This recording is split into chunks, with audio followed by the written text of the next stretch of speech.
This is Tales of Swordfall.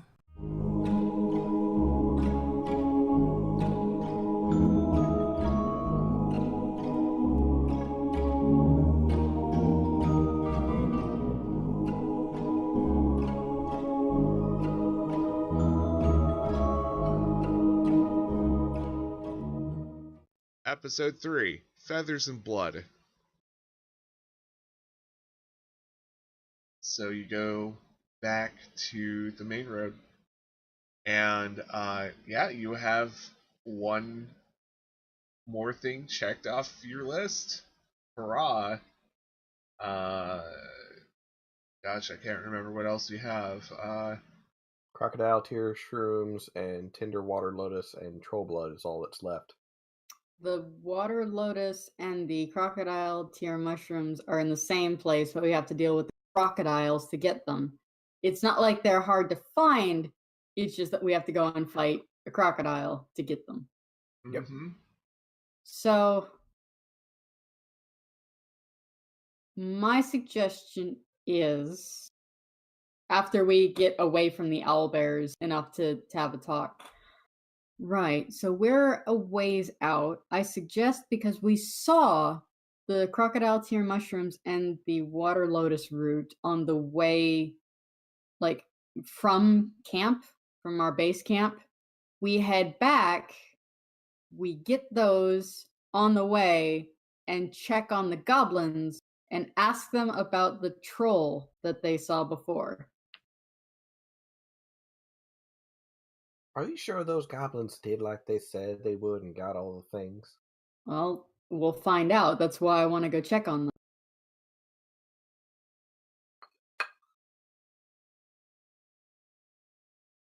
Well, I don't see a problem then. But he's just kind of like picking his nose. Lovely. Classy. How does Ordinance feel about the plan? I'm just the hands in this process. Whatever Gadbee says, it's probably okay. Okay. Yeah. I feel really bad. I'm not trying to push the part. This is a suggestion. If other people have other suggestions, I'm open to hear them. Yeah, I think it's the sole fact that you're with two meatheads. This is what's happening. So Okay. Just out of character. I'm not trying to steal the show. I swear. I am trying to be a team player. Nah, you're just trying to be a bard.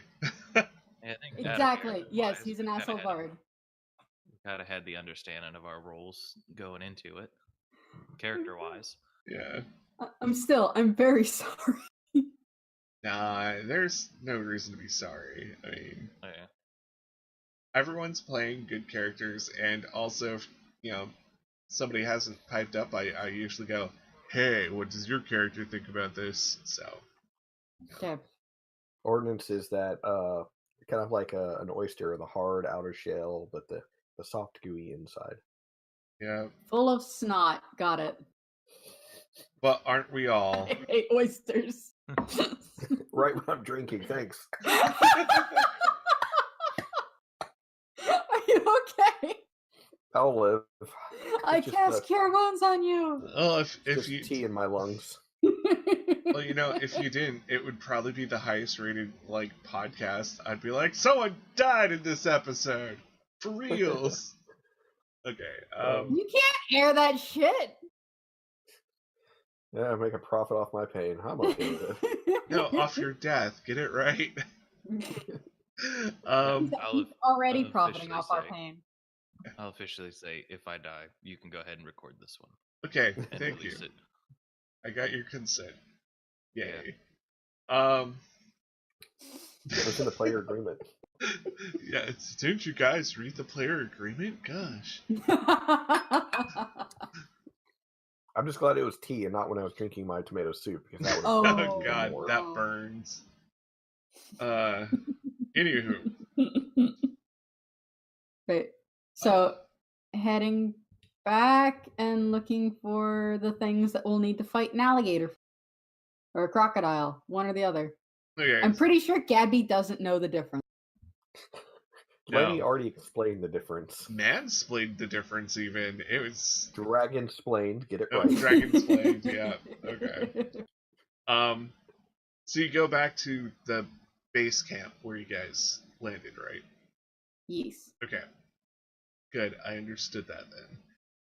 Yeah, you go back to the base camp. It looks a little bit more organized.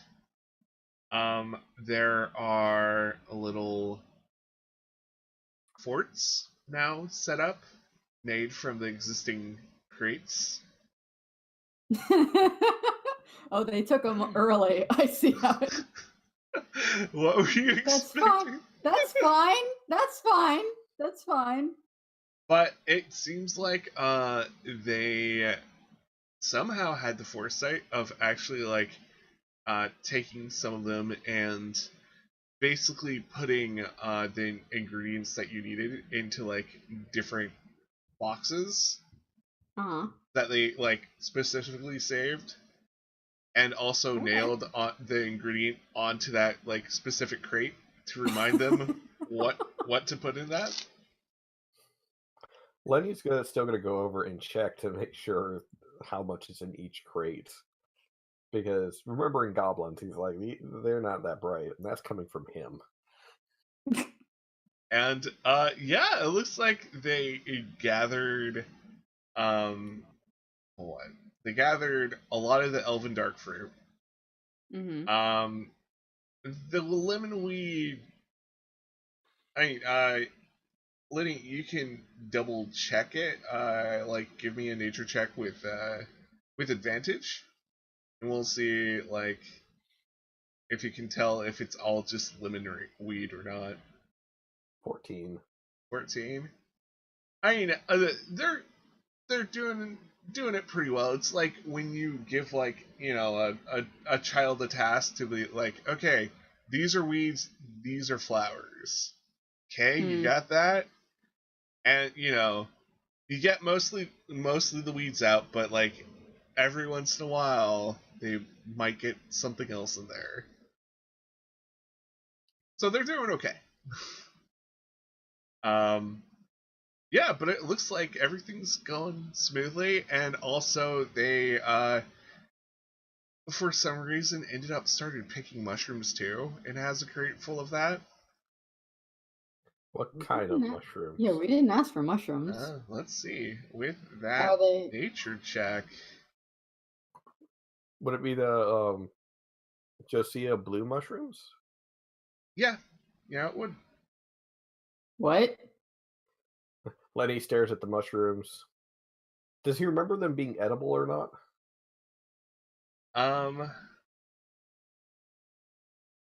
You know that they need to be brewed first. Okay, Lenny nods, puts it back. He might pay extra for them. I mean, you gotta do something special before you can eat them. Huh. Well done. Gadbee looks around at the goblins. Has anybody seen Spit? I'm right here. Spit! My good friend. And Gadbee will reach down a hand to the goblin. Yeah, you notice that now he has like a little crown on, and Oh. and he has a sash, and it looks like he has truly become the bestest leader of these goblins. Oh, I love him. Can I take him home with me? But then the structure of these goblins will suddenly like fall apart without the smartest one. That's true. That's true. I must leave him in the wild where he. Yep, creating civilization and maybe someday a smarter brood of goblins. But yeah, Gadbee will very happily shake it and go, Look at you! You've come up in the world. I told you, boss. I mean, I told you, and he's trying to think of a good word of not calling you a boss or a leader, but really can't. Gadbee really doesn't mind being called. And he's like, I'm organizing everything, and we made a secure location for you, and yeah, this is great. You've done fantastic so far, and you've got something else. What is that? Oh, they're the blue mushrooms. They're good. You boil them and you drink the water and they make you feel better. Alright. Now you know we didn't ask for those, yes? Oh, but they're on the list I have, and he takes out a list that looks much grungier than any of the ones that have been produced before. Gadbee just like slowly turns his head to side eye. Where did you get that? Well, we were going out around and looking for things. We found a different list on someone else.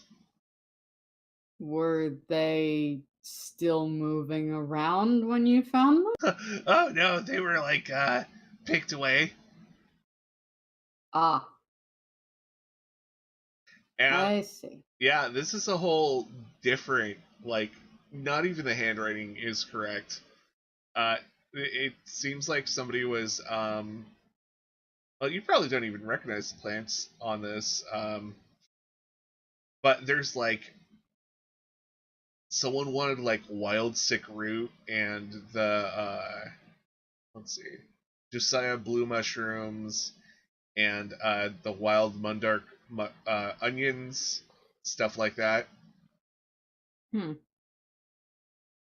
Oh, and a lot of hazy dreamweed, like lots. It's like underlined 5 times.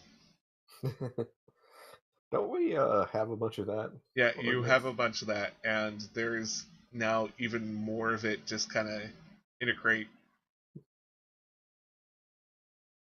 Gadbee will look at Spit and go, you do understand these were not the items that we asked you to find. You found this list and took it upon yourself, yes? Yeah, well, we kind of figured that, adventurers with lists are kind of all from the same place. Gadbee will pull out the list that he has and show Spit that the handwriting is different. I think these were from 2 different people.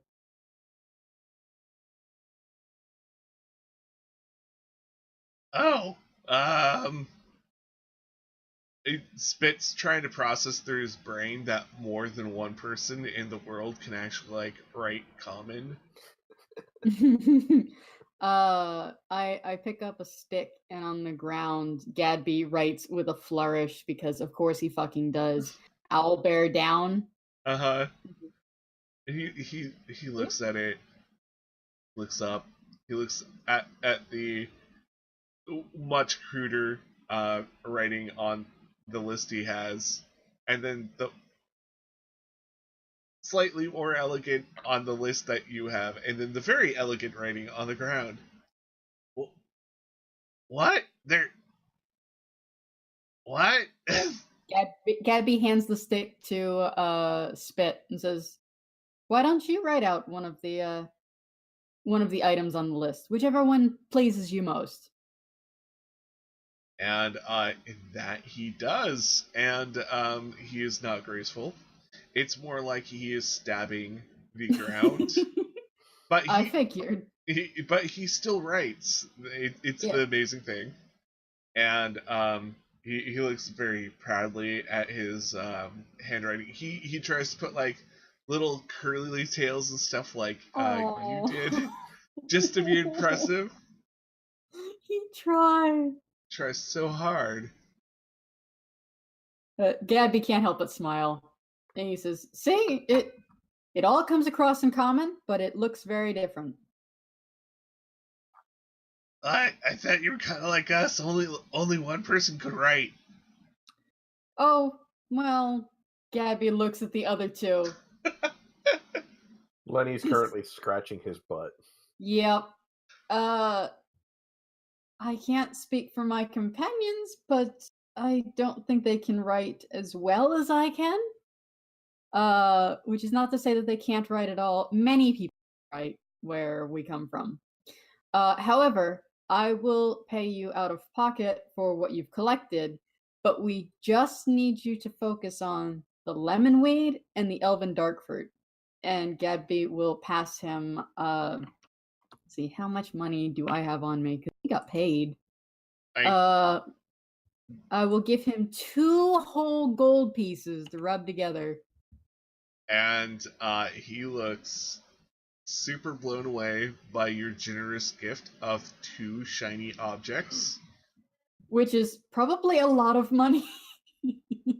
Well, seeing that he lives out in the forest and basically has no economy, yes. Lenny remembers that he never caught another rodent or anything to feed to Spit and the others, so he's instead going to offer them the bells from the jester thing. He looks, and he kind of gives you this, like, side eye. Where did you get those? Lenny? Gadbee doesn't know where the thing came from. Lenny thinks for a moment, remembers the jester. Well, there's this one annoying fella, and he spooked me, and I punched him, and these fell off. He was kind of a dick anyways. What was it? And Spit turns around and kind of rolls his eyes.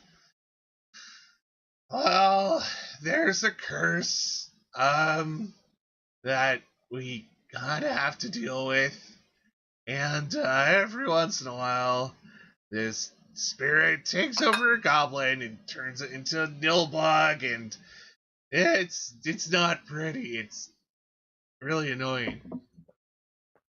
I didn't mean to punch him that hard. Yeah. He spooked me. He spooked a lot of people. Now, are these things dangerous? Oh no, they're just annoying. Oh. They'll sing and dance until, like, well, they die. That's unfortunate.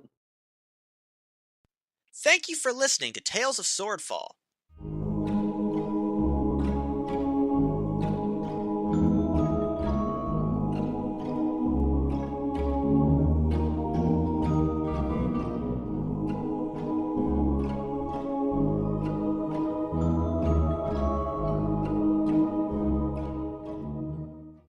Please remember to like, share, comment, and subscribe.